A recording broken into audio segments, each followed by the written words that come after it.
সামান্য এগিয়ে তারেক রহমান, এখনও অনিশ্চিত 25% ভোটার। আসন্ন ত্রয়োদশ জাতীয় সংসদ নির্বাচনে ঢাকা 17 আসনে হাড্ডাহাড্ডি লড়াইয়ের স্পষ্ট আভাস মিলেছে। এই আসনে বিএনপি চেয়ারম্যান তারেক রহমান ও জামায়াতের প্রার্থী ডাক্তার এস.এম. খালিদুজ্জামানের মধ্যে মূল প্রতিদ্বন্দ্বিতা হওয়ার সম্ভাবনা রয়েছে।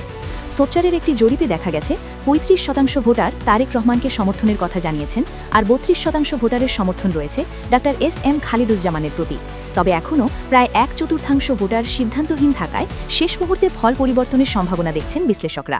আজ শনিবার 7 ফেব্রুয়ারি বিকেলে রাজধানীর বিডিবিএল ভবনে এক সংবাদ সম্মেলনে যুক্তরাষ্ট্রভিত্তিক গবেষণা ও অ্যাডভোকেসি সংস্থা সোচ্চার টর্চার ওয়াচডগ বাংলাদেশ এই জরিপের ফলাফল প্রকাশ করে।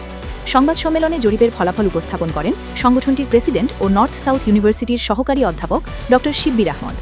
ঢাকা 17 আসনের মোট 515 জন ভোটারের ওপর এ জরিপ পরিচালনা করা হয়। জরিপ অনুযায়ী 3.7% ভোটার অন্যান্য প্রার্থীদের সমর্থন করেছেন এবং 3.5% ভোটার ভোট না দেওয়ার কথা জানিয়েছেন। অন্যদিকে 10% ভোটার এখনও কোনো সিদ্ধান্ত নিতে পারেননি এবং 15% ভোটার তাদের পছন্দ প্রকাশে অনিচ্ছা জানিয়েছেন। অর্থাৎ প্রায় 25% ভোটারের অবস্থানই শেষ পর্যন্ত চূড়ান্ত ফল নির্ধারণে বড় ভূমিকা রাখবে। জরিপে আরও দেখা যায়, পুরুষ ভোটারদের মধ্যে 39% তারেক রহমানকে এবং 36.4% জামায়াত প্রার্থীকে সমর্থন করেছেন। নারীদের ক্ষেত্রে এ হার যথাক্রমে 30.5% ও 27.2%। তবে নারীদের মধ্যে সিদ্ধান্তহীনতার হার তুলনামূলক বেশি, যা প্রায় 31.8%। বয়সভিত্তিক বিশ্লেষণে দেখা গেছে 55 বছরের বেশি বয়সী ভোটারদের মধ্যে তারেক রহমানের জনপ্রিয়তা সবচেয়ে বেশি, যেখানে তার পক্ষে সমর্থন 47%। অপরদিকে 26 থেকে 55 বছর বয়সী ভোটারদের মধ্যে জামায়াত প্রার্থীর প্রতি সমর্থন তুলনামূলকভাবে বেশি। শিক্ষাগত যোগ্যতার ভিত্তিতে জরিপে দেখা যায়, প্রাতিষ্ঠানিক শিক্ষা নেই এমন ভোটারদের মধ্যে 43% বিএনপিকে এবং 24% জামায়াতকে সমর্থন জানিয়েছেন।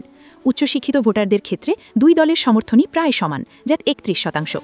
তবে এইচএসসি বা সমমান শিক্ষিত ভোটারদের 39% জামায়াত প্রার্থীর পক্ষে মত দিয়েছেন। পেশাভিত্তিক বিশ্লেষণে দেখা গেছে, ক্ষুদ্র ব্যবসায়ী ও শ্রমিকদের মধ্যে বিএনপির জনপ্রিয়তা বেশি। তবে বেসরকারি চাকরিজীবী ও গৃহিণীদের পছন্দের তালিকায় সামান্য এগিয়ে রয়েছেন জামায়াত প্রার্থী। কে জিততে পারেন এমন প্রশ্নের উত্তরে 46.4% উত্তরদাতা মনে করেন তারেক রহমানই জয়ী হবেন। অন্যদিকে 27.4% ভোটার মনে করেন ডাক্তার এস.এম. খালিদুজ্জামান বিজয়ী হতে পারেন। জরিপ সংশ্লিষ্টদের মতে, ভোটের দিন যত ঘনিয়ে আসবে, সিদ্ধান্তহীন ভোটারদের ভূমিকা ততই গুরুত্বপূর্ণ হয়ে উঠবে। শেষ পর্যন্ত এই অনিশ্চিত ভোটাররা কোন দিকে ঝুঁকবেন তার উপরই নির্ভর করছে ঢাকা 17 আসনের চূড়ান্ত ফলাফল।